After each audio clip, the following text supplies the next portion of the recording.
Welcome to Hort Culture, where a group of extension professionals and plant people talk about the business, production, and joy of planting seeds and helping them grow. Join us as we explore the culture of horticulture. All right, coming in hot with a question for you guys today. Man. You were prepared. I know, just straight out. Straight out the gate. That's the way we do things around Before here. you do, I'll just acknowledge we're joined by a guest here today. Kenny from the Kentucky Christmas Tree Association does not know what he's in for. No. He's about to find out. It's a good, easy question. I'm going to lob something nice to all of you. Yeah, guys, come for on. a change. Okay. Turn over a new leaf. Not putting us on the spot. I was just going to ask you, with the recent little break from winter that we've had, what is your first thing that you do, your favorite thing that you do when you get that little 60 degrees in winter time? What do you got? Gosh, if you were a young kid, you'd say touch grass, but I don't know. Talk myself out of planting things. Because I totally did. This last week, I was like, my kids go outside anyways, even in the cold all the time. But we really went outside all day. And then I was just like, oh, I want to dig and plant and this and that and do all these things. And I was like, wait a minute. It's February. And my son was like, it's spring. And I was like, no, baby, it's winter. And he was like, but it's spring. And I was like, no. And then it snowed. So he's learning. He's like, my mom is a genius. She knew. Either that or you're going to get blamed for bringing back. Yeah, you're going to get blamed for bringing back on the winter, Jessica. It's all on you. Yeah. Thank you. You took spring away. So yeah. I did. Yeah, it seems Kenny, what about you when you get those warm days? What is your favorite thing to do? Well, what is on my schedule today is that we have seedlings coming in March. So that's where my mind is already at, is I really need to try to get a little herbicide down before we get those trees in mid-March. So that's where you start to try to almost want to jump ahead of the season a little bit. And as I'm driving away from the house this morning, I'm looking at the snow-covered ground out there and I say, well, it wouldn't have been very effective anyway. So, yeah, there you go. See, it's like you're not behind, It's right. It's always behind is the problem. Always behind. Yeah, but see, eventually, always behind becomes full circle, and then you're on time. When you're so far behind, you're in first place. Yeah. What species of the seedlings you're putting in? I am just have some Norway spruce and some white pine this spring. Oh, good deal. So, which leads perfectly into the fact that we're talking about some Christmas trees today. Speaking of conifers, we don't talk about conifers as often as probably Brett would like, as the biggest of the conifer lovers amongst our group. I just in size and enthusiasm, and outside physically and love for conifers, emotionally. Well, Brett, maybe we can convert them a little today. Well, if you maybe you'll have better luck than I have. Okay, all right. You mentioned white pine. I perk up immediately. I don't know what it is. I grew up with white pines and not necessarily looking through the lens of Christmas tree production, but I just love the sound. We had some white pines around the farm growing up. Love the sound of wind moving through kind of larger white pines.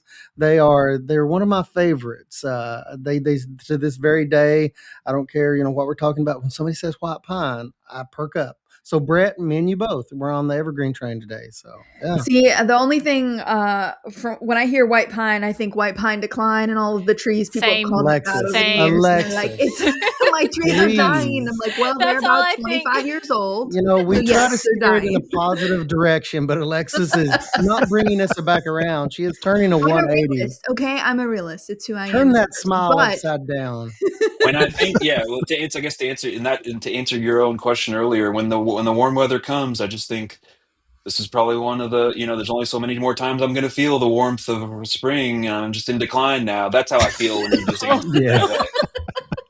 Yes. Really heavy here. See more springs than I'm going to see. We're at the beginning looking for the end. Okay, sure. You value them more moving forward. All right. You're just, they're more, you feel them more deeply as you move forward. Okay. Gosh, guys.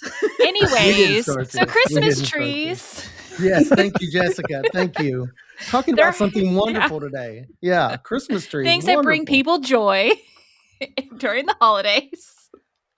I guess we could Yes. go that direction if you really want to, Jessica. I guess we Yeah. could. We could try to turn it around a little bit. Yeah, Yeah. well, I mean, I would just love to hear a little bit, Kenny, about like about your farm, and Sure. then we could also talk about the association too. But I'd like to hear kind of, you mentioned you're planting some seedlings. I'm sure Mhm. you've had some seedlings planted in the past that are, how long you been doing this? How far along are your trees? All that kind Um, of stuff. my wife and I, we began a conversation in 2020, right there in beginning of COVID. A good friend of mine, which was also a faculty advisor of mine at the University of Kentucky, is a Christmas tree farmer. And we have 10 acres there just outside of Mount Sterling is where we live and where we farm. Both of us are gainfully employed full time doing something else. So this is something that we do on our nights and weekends.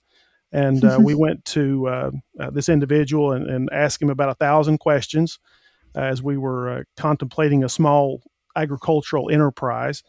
And we decided that's what we were going to do. So we planted our first trees in spring of 2021. So this will be our 6th year of planting seedlings, and our plots are really pretty full. So we're just doing some fill-in planting this year. This is by far the smallest planting that we will have thus far. So Well, 6 we years. Yeah. 7-year, years. 8-year production cycle. Mhm. So you're getting ready to come on next year then, Well, probably. we actually did Or this year. harvest a couple dozen trees this year, so we're Oh, a awesome. little bit ahead of schedule, and so that part is exciting after you've worked for 5 years and you do have some things that you see enough other things that aren't going in your favor that some things did, and so that was one of the first things that my mentor gave me was that you really should come to the Kentucky Christmas Tree Growers Association meeting coming up next month from the time that we were discussing that with him.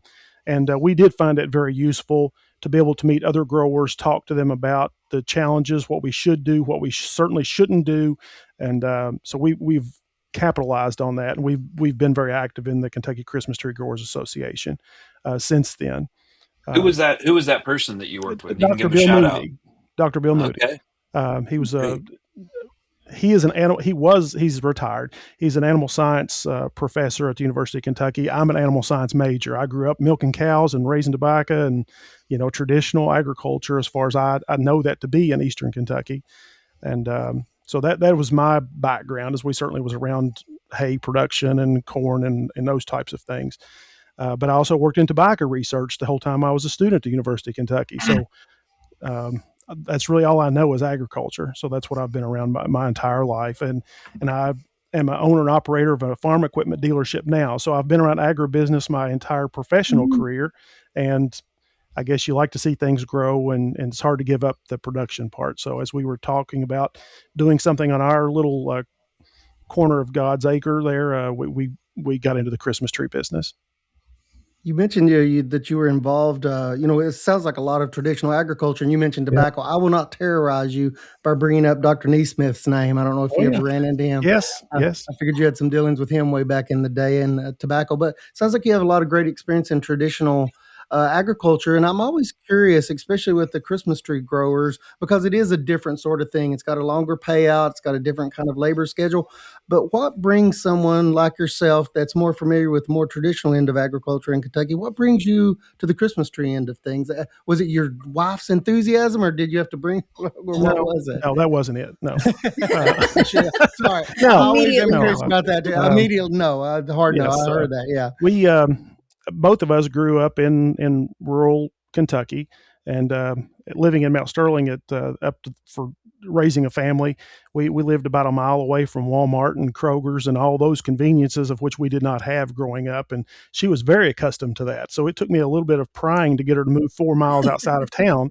But then we started having the conversation as far as stewardship, and we had some land here, and we really should try to make the best use of it.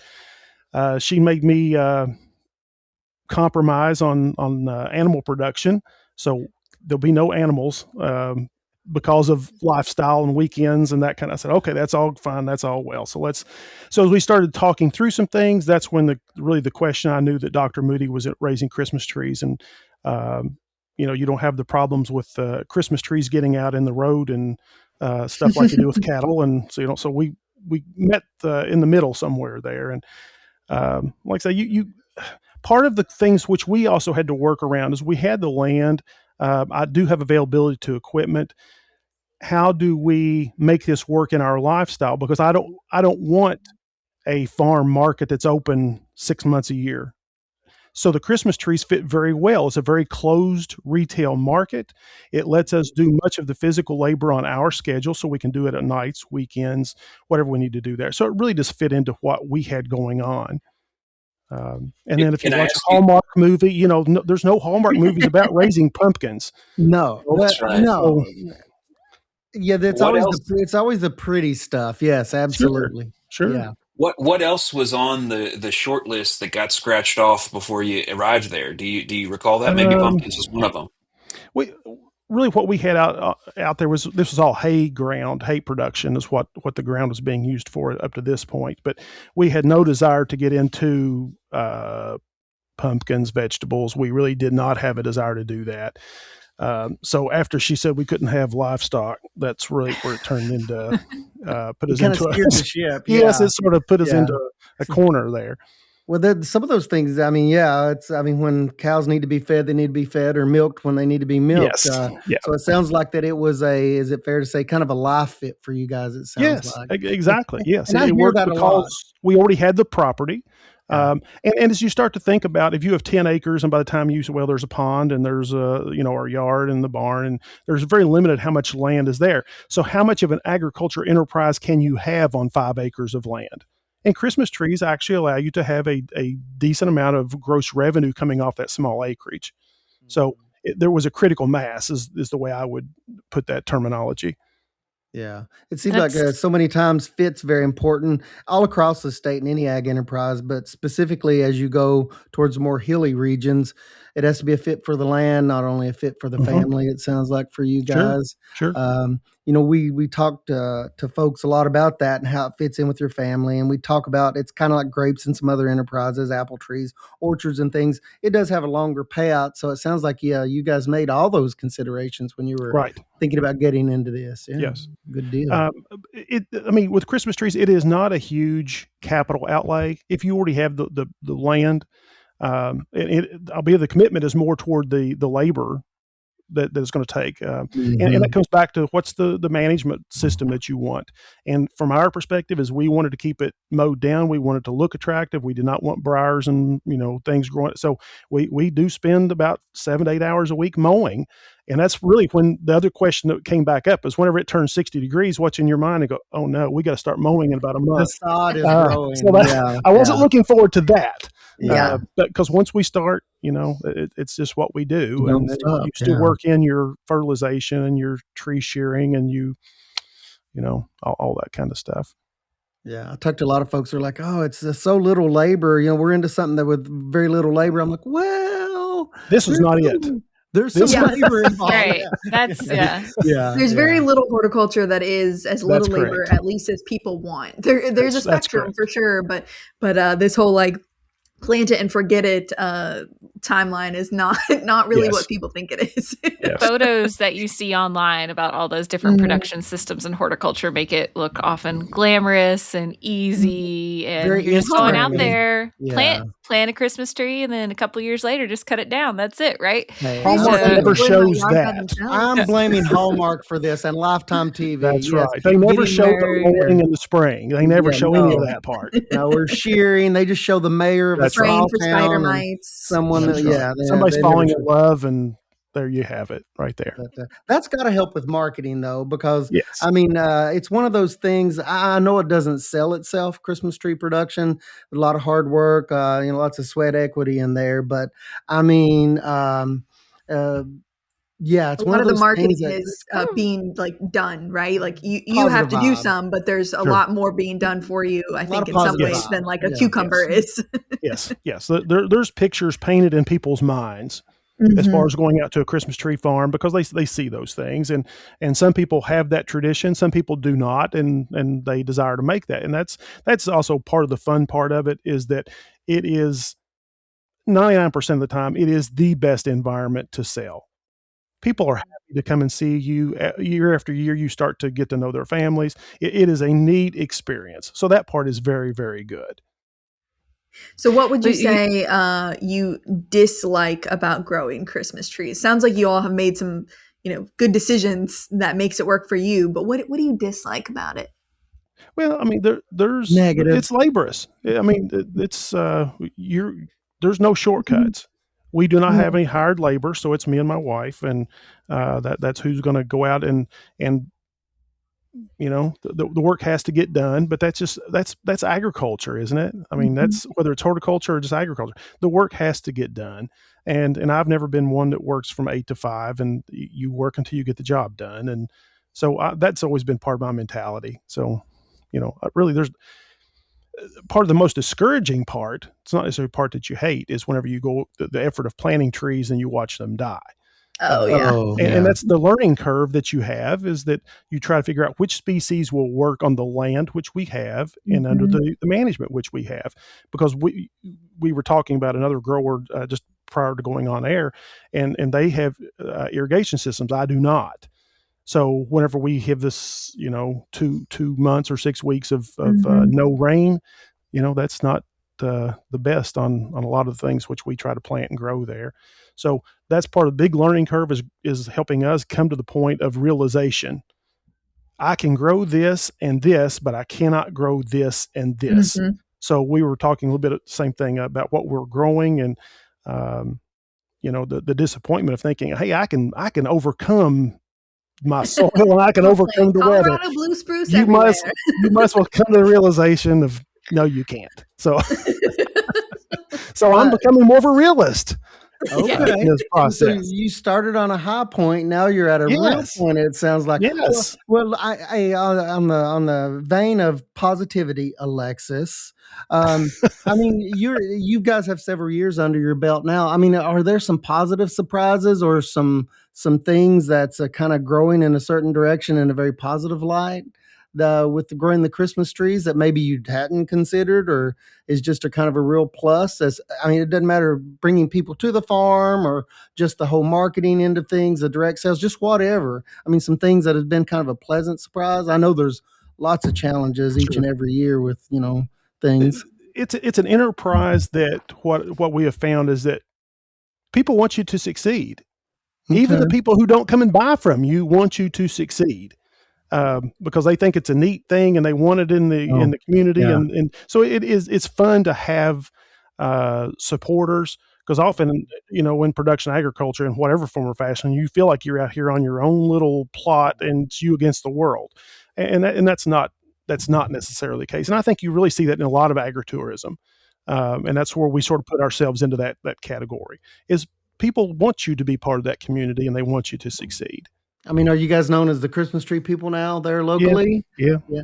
Do yeah, you have a kind of a new title? It sounds like, yeah. in a So very good it's Be way. called I worse mean, things. yes, Yeah, we've absolutely. not gone down the path of the merchandising yet, but whenever people see the stuff that we wear, they want to know, where can I buy that? So that we'll probably get phased into that because of the same thing, that people want to buy into those Oh, kinds of. sure, and it's a local thing, and it's It awesome is. to hear that It is. it sounds like the community's kinda taking ownership with you of that as far as that goes, and that's awesome. Sometimes I don't think we focus on that enough.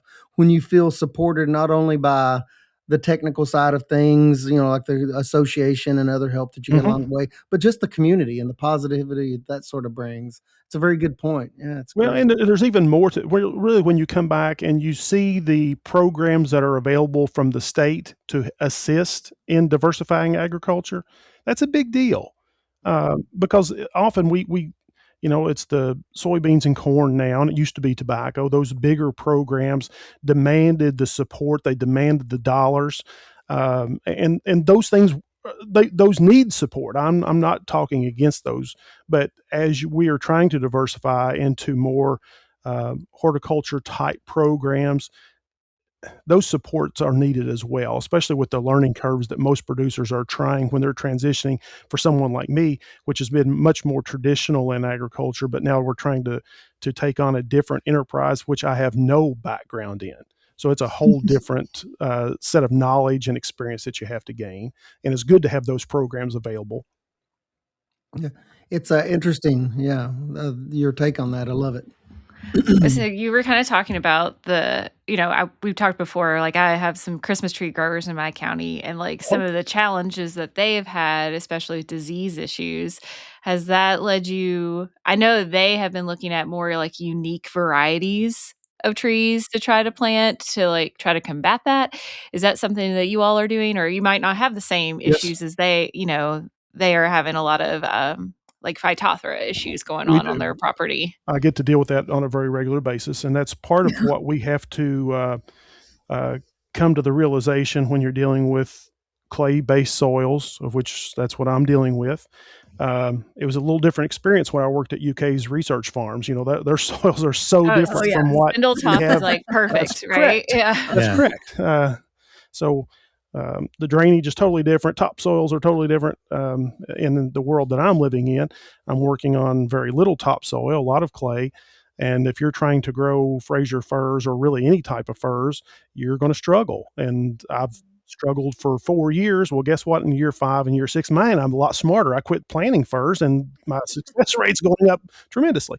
So I'm dealing with Phytophthora. So I'm, there's no quick fix to that unless you all want to share that with me. I haven't found anybody that can tell me what that is, other than species selection is a big deal for us. That's how we're really dealing with it. Now, one of the things which I did last year is I have brought in some Turkish fir because they are supposed to be more resistant to Phytophthora. So I have a experiment of ongoing there on my own property. At this point, it's hard for me to tell how much I'm gaining there versus the death because of drought last fall. So I'm still dealing Yeah. with some issues there. But yes, we are looking at other species all the time because we are seeing weather variations from what we've had in the past. So we're trying to figure out what is going to be effective, what's going to work, and still deliver a product that the end customer is proud to put in their home. So yes, we are certainly experimenting with that as well. Question about your planting time. So I know, in Kentucky, we normally tell people, at least for, most deciduous trees that they're growing, that fall is actually the best time to plant. But you're mentioning spring plantings. Is there a Yes. reason why? Is it just, what you prefer, or when things are available, or what's that look like? The nurseries that we buy seed stock from seem to be more highly directed to spring planting than they are in fall. There are some who you can get fall, and I attempted to plant some a year ago this past fall. The survivability was not very good at all. Same thing. We were having these dry falls. Yeah. And so what we have found is that spring, if anything, it's too wet, but we have Yeah. moisture to get those plants. So they're dormant when we plant them. And then we hope to have them in the ground before ground starts to warm up, and then we get good bud break, and we have successful growth taking off in the spring. So I know of people who do plant in the fall. Seem the things from from the nurseries up to the weather which we're having seem to be a little better aimed for our production for springtime planting. If the weather, Are you doing we any start type of? go ahead. Sorry. Go ahead. I was gonna say, are you doing any type of mulching on those first year plants just to try and even out the soil moisture, or you're just saying live or die, guys? Good luck. Well, I have used wood chips in the past on some. Same thing. I just experimented with them, and I, for as much as weed control as much for that purpose as I was for moisture. I did not see a tremendous difference in the performance of what I saw on our property. So I have not gone past that. So there is the mentality among some growers that I sort of follow. When it comes to irrigation, in whatever form or fashion, dragging a tank around and pouring water to base the tree versus sprinklers versus drip irrigation. I've seen bits and pieces on all of those things, and I have done some of those things.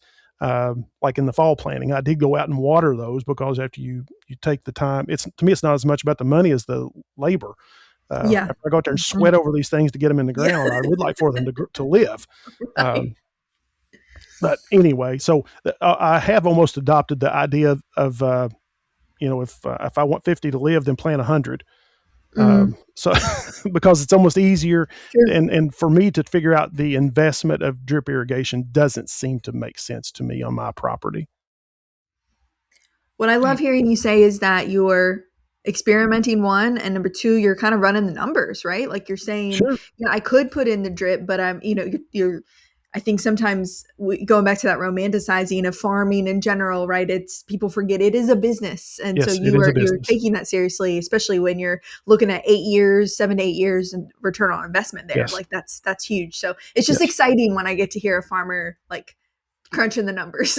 Well, we did start with a business plan. We Love Yeah. it. this is not my Speaking our first language. business. This is what we do, but I still run it like a business Love it. because as we also, my wife and I, look at retirement upcoming, we do expect for this to be a viable, ongoing business, maybe after we do cut back on our professional careers to go this path. Well, these people are plant nerds. I happen to be in ag economics, so I have different things that I tend to Speaking focus of on. bringing us So they're going to down, ask me about Brett. growing plants, and if I don't, but I did want to make sure we talked. You mentioned several times now the Kentucky Christmas Tree Growers Association. And I wanted to just hear you said you attended there when you first started, and I think you've been involved since then. Yes. I'm just curious, kind of what your experience has been. What if we have some aspiring Christmas tree growers out there listening in? Should they come and check out the association? What kind of stuff are you all thinking about in 2026 or beyond? I'd just be curious about that. Sure. Whenever I joined the organization, there was I don't know, 20, maybe 20 member farms. And that's how we have membership, is by farm, not by individual. So if 5 people from a farm want to come, that's all great. Today we have 55 member farms.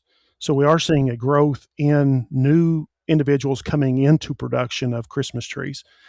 Now that because it actually changes the shift of what the organization is. And yes, we still promote production of Christmas trees.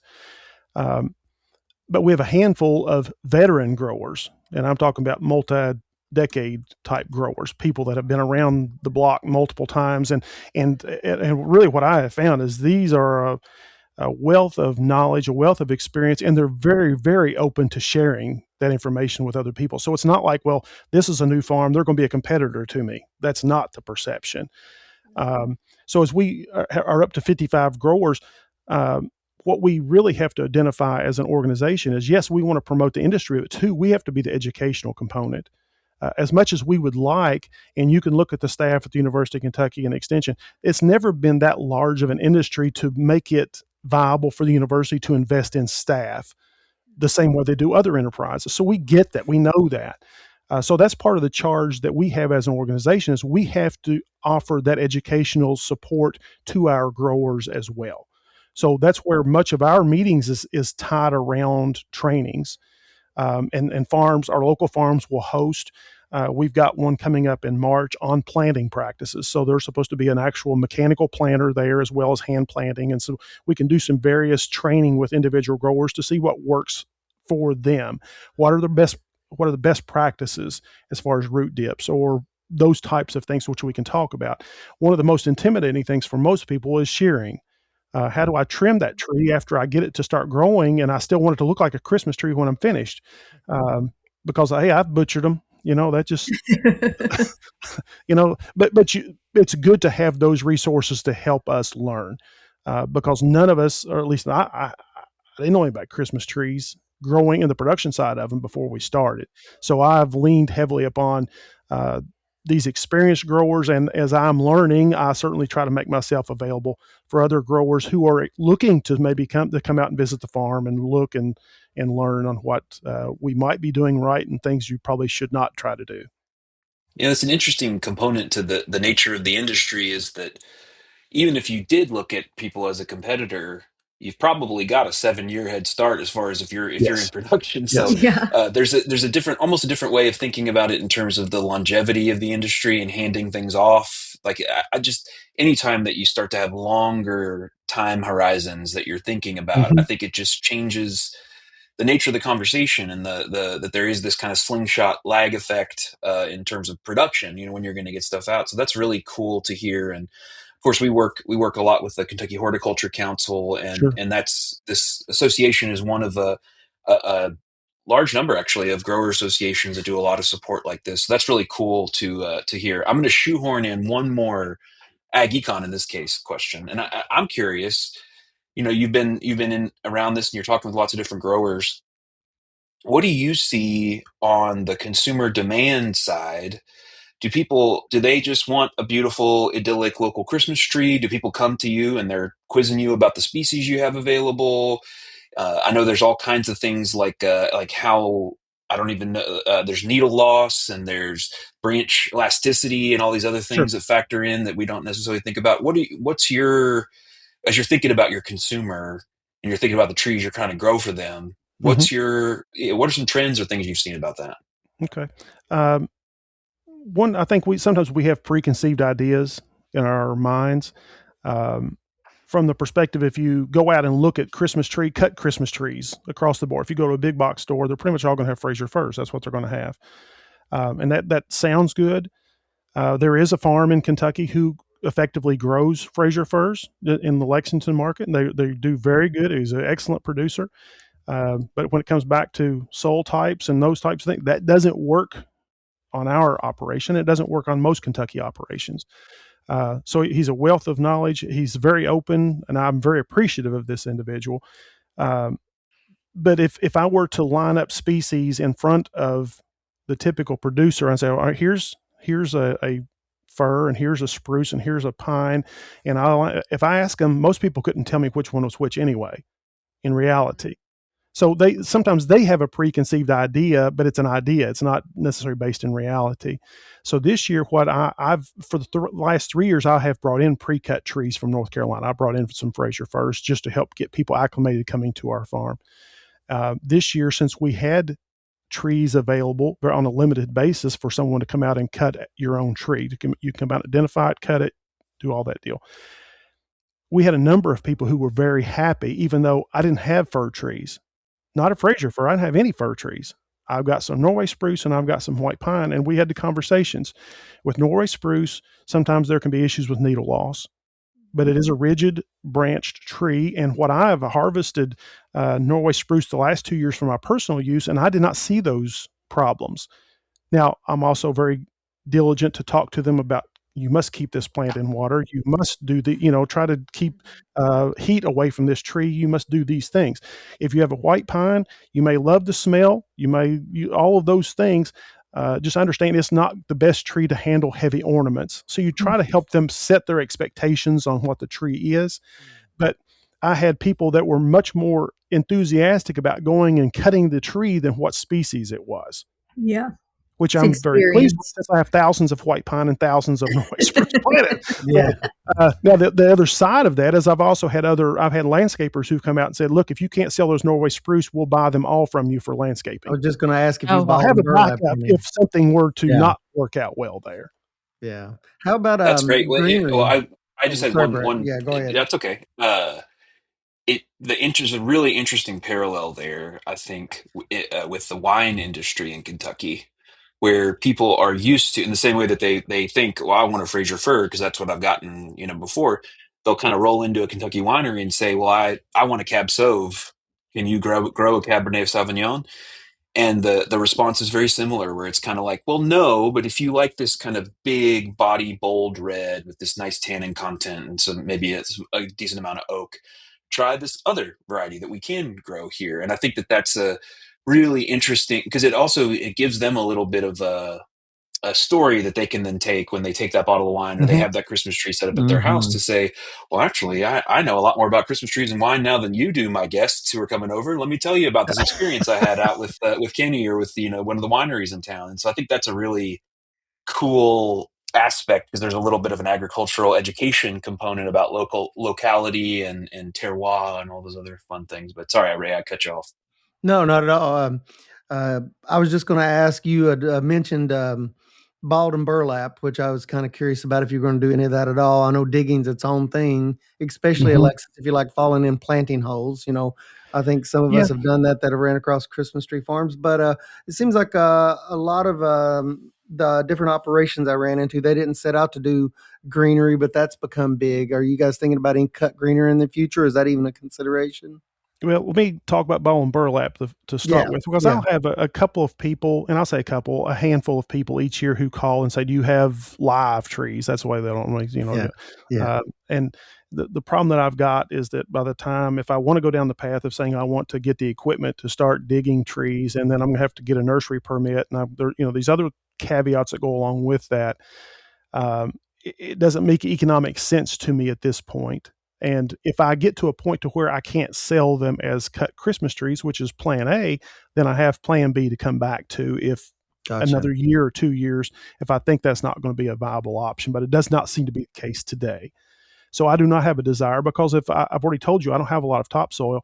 The first thing I get to do if I start down that path is to start bringing in truckloads of topsoil, and then try to figure out how does that fit with the topsoil I already have, and then start making the soil amendments, and a whole different thing. A whole other game. So at this point, I'm not pursuing that. Your other question about greenery is this past year was the first year that we started making wreaths. So that I really wondered, how's this going to go? I just told you I'm a cow and tobacco guy, making Christmas trees. Fun. It was actually a fun deal. It was very successful for us on the limited basis which we started with. So I certainly think that is a very viable, continue to grow in the future. And we were able to work with some grants in order to help us even go down that path of doing that. So that's been very, very good for us. A lot of other tree farms in Kentucky have not been doing the value added, the greenery and wreaths. And if they can do that without having to make those strides, so that's great for them. But I think for most of us, as far as young, I'm going to say young farming operations, not young farmers, because I don't really fit that category either. But it can certainly be a revenue source to help make the overall enterprise work. Definitely. So doing that, this is specifically about this. So doing that, you're taking prunings from trees that are not yet ready to be sold in the meantime? Is that where that wreath content comes from? Well, where I started at this year was I brought in pre-cut trees that need to be basal pruned. So as soon as I bring them in, I'm basal pruning them. I'm cutting the bottom of the handle off, and then I put my pre-cut trees in water. So they are in water the entire time they're on my farm, from the day they arrive until the day they are sold, to keep them as fresh as possible.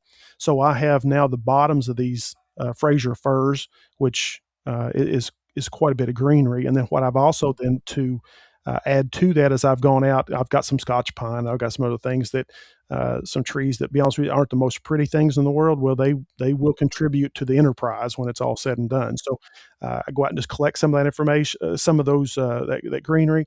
And one of the things which I found very interesting is I had customers there and said, "Would you like to make your own wreath instead of me make a wreath for you?"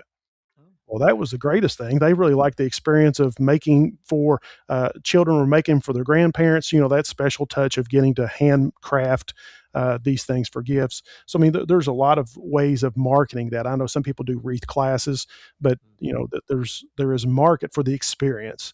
And I don't have a place for hay rides and all that kind of stuff, but these are certainly opportunities to bring experiences for those families. What so many farms have figured out is that experience is worth, that's a revenue in itself. Yeah, go ahead, Jessica. You mentioned some, using some of those funky trees or whatever, which makes me think of like deer issue. Do you have any wildlife issues and stuff like that? Because I know the growers that I work with, that's what they were using for some of their cuttings for wreaths and other things, greenery that they were selling this year were the ones that the deer had come and rubbed on and split all apart, or were really funky that they're like, this will never recover. Like, no matter what we do pruning wise, this is always going to be a really funky tree. And so thus those became the greenery ones. That is a real issue with other farms. So I have my challenges. Thankfully, deer is not one of my challenges. So I have some wild land behind me, and they seem to be content staying over there. And there's not much cover for them on my side, so they tend to stay on the other side of the fence. So there's deer around, but I really have not had any problems.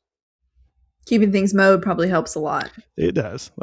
Good and bad is it doesn't leave a lot of coverage for wildlife. That's true. Yeah. It's one of those things that can, vole damage and all the secondary things. I do have plenty of the mole problems. I get plenty of that. Oh, yeah? Moles and voles? Yeah. Oh, yes. I know we don't like to see, especially the voles. Moles are one thing and voles are another. Yeah. And keeping all those things down. Give the owls and hawks plenty of sight lines to come in and do their work. And I was worried when I was working with orchards or Christmas tree farms in the past when we get these snowy winters, because my goodness, I mean, voles especially, they'll get under that snow and they just have lots and lots of babies. And then we have to prepare for the fallout of that in scenarios like yours. And Well, one of the dealing with things some which of I'm those issues. trying to do is I'm also putting some post in for the purposes of providing purchase for birds. For Because raptors if or- they want to come and land on the top of a tree, they will effectively break the leader out, and then you get to go back and fix it. So I'm making some places for those Oh, birds to want to cool. come and sit rather than the top of the Nice. trees. Good deal. So they can be your hunters and they get the benefit That's of right. not tearing things Try to up. welcome So, them. Yes. yeah, good deal. So, Good deal. as you kind of think about the, Christmas tree industry in Kentucky in general, the organization, what would you say are some of the goals or initiatives that you guys have, 2026, 2027 timeline? Part of the I think a real charge of our organization is that we have to help young farmers be successful. And that comes back to that educational component, is that if because the first year we planted trees, we planted 1,100 trees, and had individuals, why did you start so big? Why didn't you just plant 100? And to figure out, well, if I planted 100 and they all died, I'd have quit. I Mm-hmm. wouldn't have continued. Well, I planted 1,100 and 900 done really well. Hey, let's just keep going. So that's where the educational is, that there are discouraging moments in any kind of an enterprise, and Christmas trees is no different. So if we help them, and I take that as a real charge, is that we have to be there to offer that support to help them make decisions on what will your soil allow you to do, what are the right species, how do you set up marketing, because as much as we may like to think, well, if we build it, they will come, that is not true. I don't care how great your Christmas tree farm is, if you build it and nobody knows about you, you will be unsuccessful. So Yeah. there's marketing components that goes along with that as well. So that's really one of the biggest charges we have, is to offer these training opportunities, as well as these educational opportunities to invite people to come out to our farms.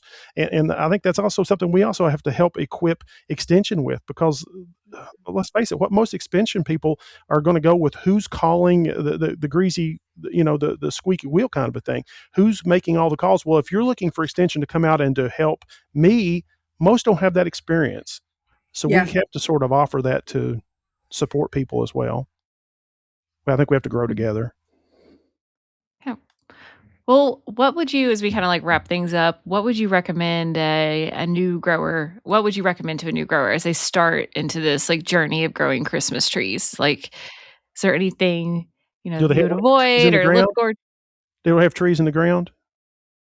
Do they have trees in the ground? I guess Yes. maybe Or haven't made before, that right? choice yet. It's like Brand when new. we get that call of like, Yeah. Plant hey, I think I 1,100 want to right grow a off. Christmas tree. Christmas Right off. trees. What do I do? I also appreciate earlier on when you were like talking about your acreage and what the reality you can grow. As I talked to somebody the other day who has a single acre and is wanting to do vegetables, fruit, and livestock. So, Yeah, sure. so I appreciate It's a lot that on about an what do you got to work with? Yeah. I mean, it's a critical mass issue, isn't it? I mean, if you have 5 acres, you can say, well, I can run 3 cows. I can run 3 cow-calf units. Okay, well, I can't afford the fence. I can't afford the head chute. I can't afford any of the stuff, But so that's really, you do have to keep all that in mind. How do you make it work? If someone came to me and said, look, I'm interested in doing this, and I do get those phone calls, and I say, why don't you come out? Just come out. And then I'm going to introduce you to 2 or 3 more growers, and then I want you to go out there and go ask that same 1,000 questions that I ask, and go see how they do it, how someone else does it, and then figure out, will any of that work for you, and be realistic with them. Here's what it's going to take for you to be successful, and here's the work that's going to be involved. Help them open their eyes and just be realistic, so they're not enthralled by that hallmark moment and you think that's all there is. There's more. Are there within that conversation, are there typically like some very common things that people hit it and they realize this isn't for me? Well, I think it's the time, the labor thing, because I really do try to be realistic with that. Is if you think all there is that, hey, I have to sell Christmas trees on Black Friday and, a couple of weekends in December, that's all there is to growing Christmas trees. Hardly that. what kind of land do you have? How much labor do you have to go alongside you? Are you willing to hire if that's what it takes? Because there is a time that you must have trees planted. There is a time those trees must be sheared. There is a time that you have to spend out there among them, evaluating, do you have a pest problem? Do you need water on those trees? You've just got to be out there. It takes time. And if you think you can just stick them in the ground in March and show back up in Thanksgiving and they're going to be ready to sell, there is no enterprise that works that way to my knowledge. So you just try to be realistic. That is not the Hallmark line that I was fed all these years. That's correct. I just want you to know. Well, I was checking to see when this episode was going to come out, and it's going to come out just in time to still register for the Christmas tree planting workshop that you mentioned earlier that's going to be in Shelbyville. Yes. And that is on Saturday, March 14th from 10 to 1. And if you are interested, anybody listening and registering for that, you can go to the CCD's website, which we'll have in the show notes. And if you go under the news and updates tab right there at the top, you'll be able to scroll just down a little bit. I think there's a couple news articles ahead of it for Christmas tree information, and you'll be able to click that and sign up for that. Is there a cost to that, Kenney? Do you know? I don't think no, there there's is. not. It's free. There's not Awesome. a cost. The Kentucky Christmas Tree Association is helping to sponsor that. Just as the same thing, just let's make it available to as many people as possible. You certainly do not have to be a member of the Christmas Tree Association to be able to come to that. It's open if somebody is just exploring, as Jessica mentioned earlier, if somebody was just wanting to find out more, that's a good place to come out and to meet some growers and actually see what's going on and the best way to approach that. Fantastic. Yeah, finding a community that's doing something you want to do or that you're trying to do is super important, especially when it's generally new to you and even when it's not and you just need somebody to complain to with. I will still be there. So I'm going to the same training so I can air my grievances to the rest of them. There you go. Go meet Kenney in person on March 14th. But we appreciate you being with us, Kenney, and learn all of that about Christmas trees. I'm always fascinated